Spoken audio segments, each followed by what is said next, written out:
Bonjour à tous, bienvenue au troisième partie de Yokis.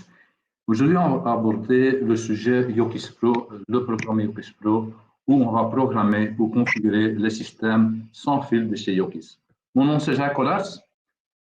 Aujourd'hui, à mon bras droit, M. Léo Cornet sera notre modérateur qui répondra effectivement à toutes vos questions pendant ce webinaire. Voilà, on va commencer. Yokis Pro, qu'est-ce qu'on peut faire? Avec Yokis Pro, on peut effectivement programmer l'éclairage, le chauffage, les volets et les portails. Alors, on peut aussi créer des scénarios, contrôle de groupe, et ça tout dans le système sans fil hybride. Alors, avec les récepteurs sans fil, on peut réaliser tout ça. Enfin, alors on a les MTR 2000 ERP en micromodule et MTR 2000 MRP en fin de compte dans le système modulaire qu'on peut monter dans le tableau.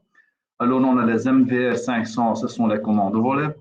Et à côté de ça, le MTV 500 ERP pour tout qui est le variateur et qui a son petit frère qui se trouve dans le tableau, le MTV 300 MRP. Alors, on a trois groupes de différents émetteurs. Les groupes, en premier lieu, ce sont les groupes d'émetteurs qu'on peut monter derrière un bouton poussoir. Ce sont des modules E2 BBP que vous voyez ici. Enfin, ce sont des émetteurs deux canaux. Ou soit, on a aussi les quatre canaux. Alors, on a les télécommandes, soit avec un bouton, deux, quatre ou huit boutons. Alors, non, c'est la télécommande pour un montage apparent avec un bouton, deux boutons et quatre boutons.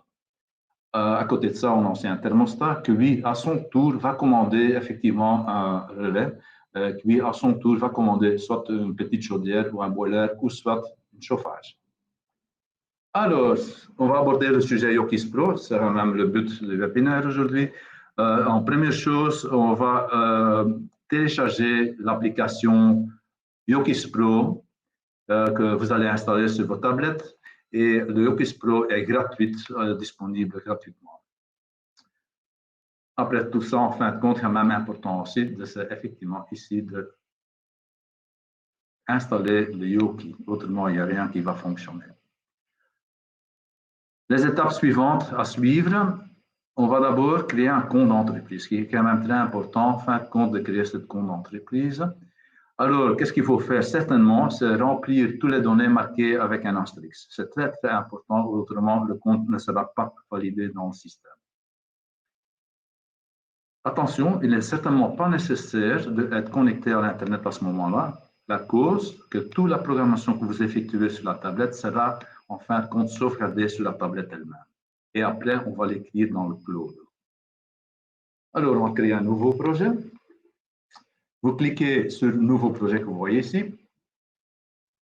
Plus loin, vous allez effectivement dire, bah, écoutez, qu'est-ce qu'on va programmer? Est-ce que c'est un chantier individuel ou un chantier collectif? Le chantier individuel, si c'est pour une maison unifamiliale, on va choisir chantier individuel. Et si c'est pour un chantier collectif, par exemple, un bloc d'appartements où vous allez effectivement prévoir dans tout le bâtiment chaque appartement avec la même programmation, il ne faut pas commencer à reprogrammer chaque fois chaque appartement. Vous allez choisir chantier collectif et comme ça, vous pouvez faire, comme on dit, les copier et coller en fin de compte dans le système, dans le Yokis Pro. Très facile. Alors ici, certainement, très important aussi de remplir tous les détails du projet. Très important aussi de mettre le code postal, mais plus loin dans le webinaire, je vais vous dire pourquoi. Vous recevez également un écran, effectivement, vous demandant si vous avez un module actuel dès 2016, ce sont les modules verts qu'on a aujourd'hui, ou soit un ancien module, si c'est dans les cadres de rénovation, ou soit vous allez changer quelque chose dans la programmation des anciens systèmes avec les modules gris. Souvent, dans notre cas, pour 95% du temps, ça va être non. Après ceci, nous revenons excusez-moi, à la page d'accueil, dashboard comme on dit, et là, on peut commencer à configurer. À vie, vous pouvez gérer différents projets dans la même tablette. Ça veut dire que vous avez le projet actuel que vous êtes occupé avec, mais aussi des autres projets que vous avez déjà eu dans le passé, en fin de compte, que vous pouvez retrouver chaque fois sur la tablette. Alors, le premier pas qu'on va faire, c'est la création du plan et le scan des modules. Ici, on choisit plan module. Voilà. Sur cette page, vous pouvez créer le plan des tâches. Et comment on va procéder? Vous cliquez Créer pièce extérieure, sur le bouton du bas, quoi. Ici, vous allez choisir le lieu que vous voulez programmer ou soit prévoir sur le plan d'étage. Ici, ça peut être effectivement la chambre, ça peut être la salle de bain, ça peut être le salon, ou soit, que vous voyez ici, vous pouvez donner un nom propre à la pièce que vous voulez créer sur le plan d'étage. Et après tout ça, vous allez naturellement valider. Après, dans la page suivante, sur le côté droit ici, vous allez avoir toutes les pièces que vous pouvez effectivement mettre sur le plan d'étage. Vous dessinez la pièce sur le plan en glissant avec le doigt. Vous prenez la pièce et vous le mettez sur le plan et vous allez créer la pièce avec votre doigt en glissant sur le plan. Vous pouvez faire des carrés, ou soit des rectangulaires, des ronds, des cercles, ce n'est pas possible. Cliquez sur le module après et vous allez interrompre 3 fois le courant ensuite pour passer au scan des modules. Alors, quand vous passez au scan des modules, vous allez à cette page ici. Vous voyez effectivement 0 scanné enfin, mais on doit encore démarrer effectivement le scan des modules. Qu'est-ce qu'on doit faire? Appuyez sur le bouton et après, on va avoir un écran qui va vous demander reconnaissance automatique. On va effectivement le valider. Pourquoi la reconnaissance automatique? Comme on a déjà prévu partout des modules dans la maison qui n'ont encore pas été programmés, ça veut dire qu'on va faire la globalité en une fois et là, on va faire reconnaissance automatique. Au moment qu'il y a un module que vous allez rajouter après une programmation, là, vous pouvez lancer la reconnaissance individuelle. Alors, vous pouvez voir combien de modules et le type de module que vous avez été trouvé. Ça, vous pouvez voir ici au-dessus. Après le scan, il y a 10 modules trouvés et vous allez voir ici les différents modules que le système a trouvés. Ici, par exemple, il y en a 3 ouvrants, il y en a 2 pour des télévariateurs, et il y en a 5 de télérepteurs. Voilà. Alors, étape suivante, on va placer le module sur le plan, excusez-moi. Cliquez sur le module que vous souhaitez installer. Par exemple ici, les ouvrants, vous cliquez dessus. Et après, vous allez voir, quand vous avez cliqué dessus, combien d'ouvrants que vous avez dans le système. Alors, en cliquant sur la flèche, vous pouvez voir quel module vous êtes en train de configurer et vous pouvez également lui donner un nom. En cliquant sur la flèche ici, vous pouvez rentrer dans le texte et vous pouvez changer le texte, enfin, sur le texte que vous voulez, par exemple, chambre. Après, vous pouvez en faire glisser le module de la partie droite, faire la partie dans le plan d'étage et vous la positionnez où il doit être enfin. Et ça, vous pouvez faire pour tous les modules. Mais vous le faites un par un. Il indique automatiquement que les modules ont été déjà étudiés, excusez-moi, et insérés. Ça, vous pouvez voir ici. Ce sont les scans qu'on a fait, enfin. Et ici, c'est les quantités qu'on a mis sur le plan. Et que c'est aussi confirmé que c'est effectivement sur le plan. Alors, vous cliquez sur le module suivant, souhaité, par exemple, ici, un télévariateur, vous cliquez dessus, vous allez voir effectivement que le rond va venir plus grave et plus grand. Enfin, ça veut dire que c'est ce module-là que vous allez cliquer pour programmer et que vous allez configurer. Et par exemple, vous pouvez donner un temps de relais, par exemple 2 minutes, ou une fonction spéciale telle qu'un système pour le malentendant au moment qu'on sonne à la porte. Là, on peut éventuellement programmer au moment qu'un quelqu'un sonne à la porte, le malentendant chez lui, à l'intérieur de la maison, on peut programmer une action que des lumières ou de l'éclairage va clignoter pendant 30 secondes. Comme ça, lui, il sait qu'il y a quelqu'un à la porte. Alors, après tout ça, on va faire la création du bus radio. Et comment aborder le sujet? Écoutez, on va cliquer sur le bouton sur le côté droit, connexion. Puis, connecter 2 modules en cliquant sur le module de récepteur. Ça veut dire, vous cliquez 1 et vous cliquez 2. Et là, automatiquement, que vous voyez une ligne ici, il va créer effectivement un bus virtuel, encore pas réel. Ça, c'est après.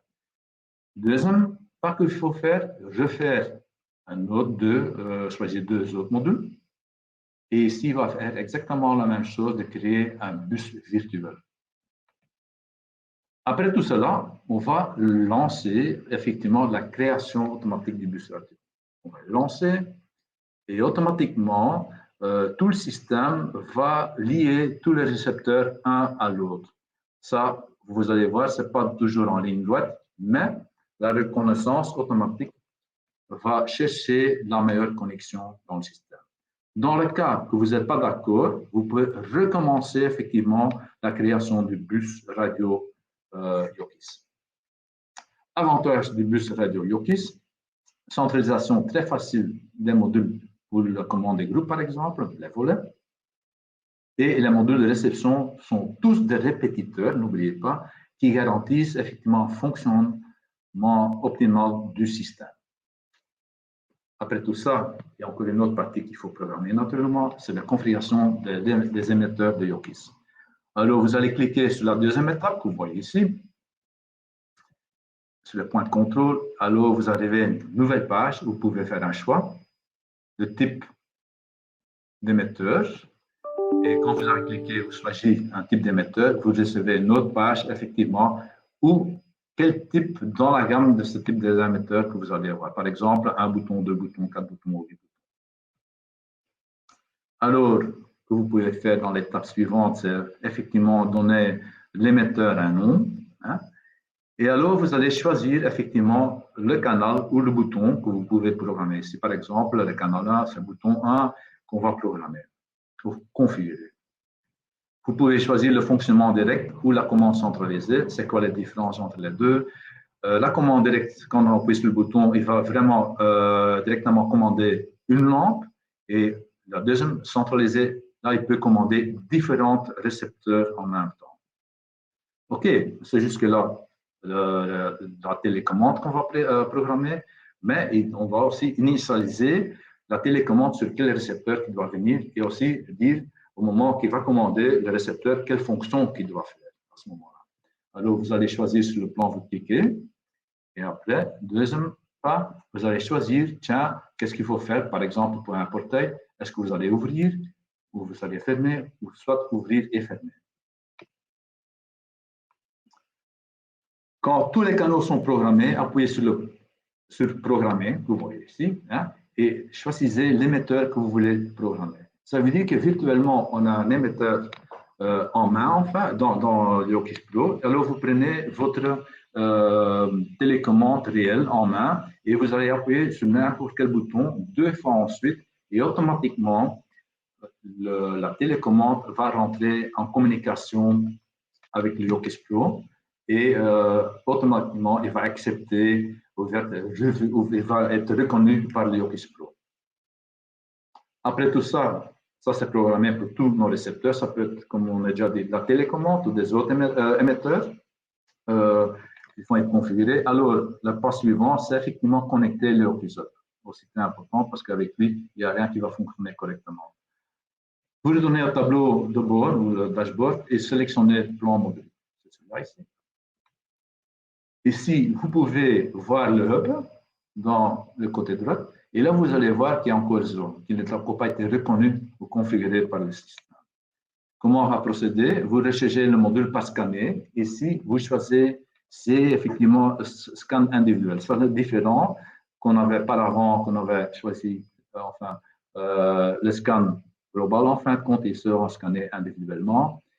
Et le pas suivant, qu'on va effectivement appuyer une fois sur le bouton Connect du hub et automatiquement, le Yokis Pro va reconnaître le hub. Et vous allez voir ici au-dessus, le 10 est devenu 11. Il a reconnu le, mais il n'a encore pas destiné dans quelle pièce qu'il doit venir en fin de compte. Ça, c'est le pas suivant qu'on va faire. Et vous allez placer alors le hub, que vous voyez ici, qu'on a glissé avec le doigt ici dans le plan, et automatiquement, il va être initialisé sur le plan. Et vous voyez que vous avez 11 scannés et 11 qui sont mis sur le plan.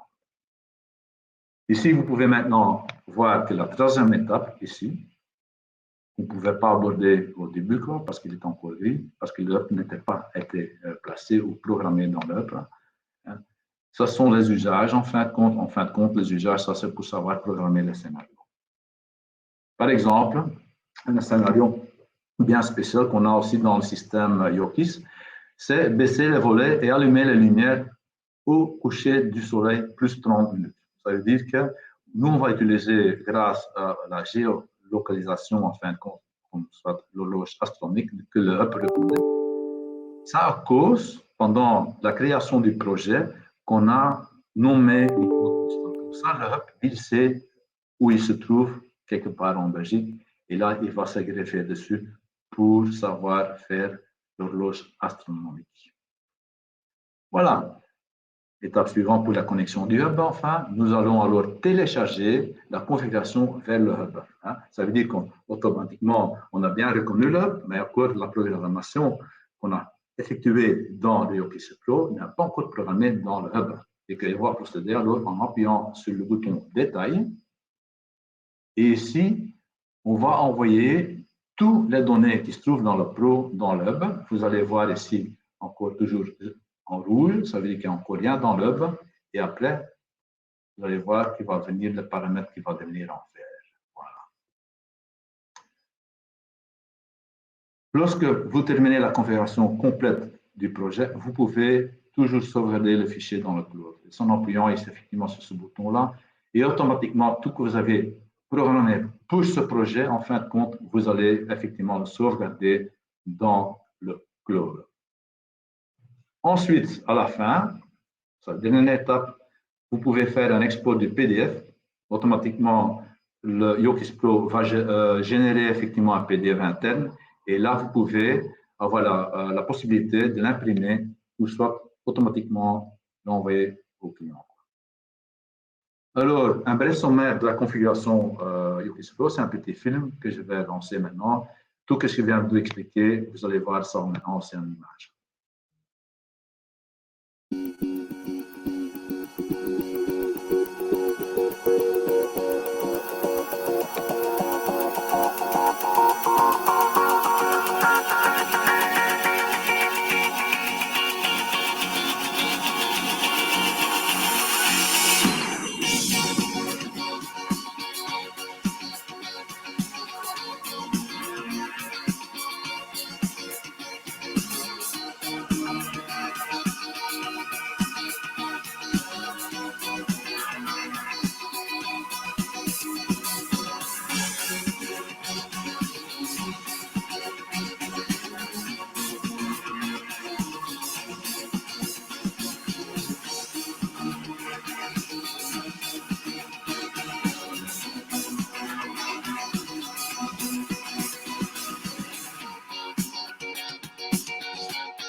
là, il peut vraiment gérer son installation de son côté avec son smartphone et la tablette. Il peut gérer tout ça de la maison ou soit ailleurs dans le monde entier. Dès qu'il y a une connexion en 4G, il peut effectivement gérer sa maison à distance. Il y a un aperçu clair de l'installation. Par exemple, que vous voyez ici, pour chaque pièce qu'il veut commander, on peut aussi intégrer une photo sur l'Ino. Vous pouvez prendre la photo de la pièce et vous pouvez l'intégrer dans l'application Ino.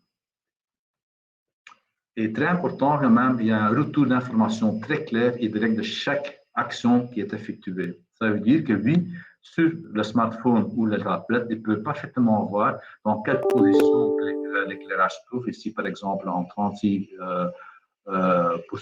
l'éclairage, 36%, c'est ça que je vois, excusez-moi. Alors ici, les volets qui sont ouvertes ou fermées à 44%. Et comme ça, il n'a pas reçu complet de tout le système qui gère, enfin. Même, ce n'est pas qu'il gère, enfin, il peut toujours voir à distance si quelqu'un à la maison ou si quelqu'un a activé une lumière quelconque. Voilà, on vient au terme de notre webinaire. Il y a encore quelques points. Programmation des modules radiocommandés Yokis encore plus simple et rapide. Tous les modules sont configurés en même temps. Le programme reste chez l'installateur, c'est-à-dire qu'il y a même une rétention effectivement à la clientèle. Les clients est en mode utilisateur, aucune modification possible, facile à gérer, certainement ça. Garantie sur les produits, 5 ans.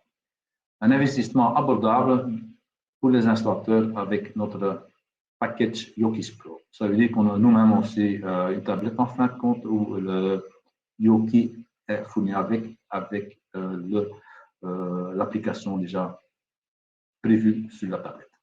Voilà. Encore, toutes mes excuses en fin de compte pour la petite introduction technique qu'on a eue aujourd'hui. Non, à la fin, on est même venu au bout d'expliquer un peu qui et quoi et comment fonctionne Yokis Pro. Si vous avez encore des questions, vous pouvez déjà contacter notre service clientèle sur le numéro 02 527 22 24 ou soit envoyer un petit mail au urmet@vanderes.be ou soit contacter votre contact direct, notre project manager ou soit notre représentant sur place.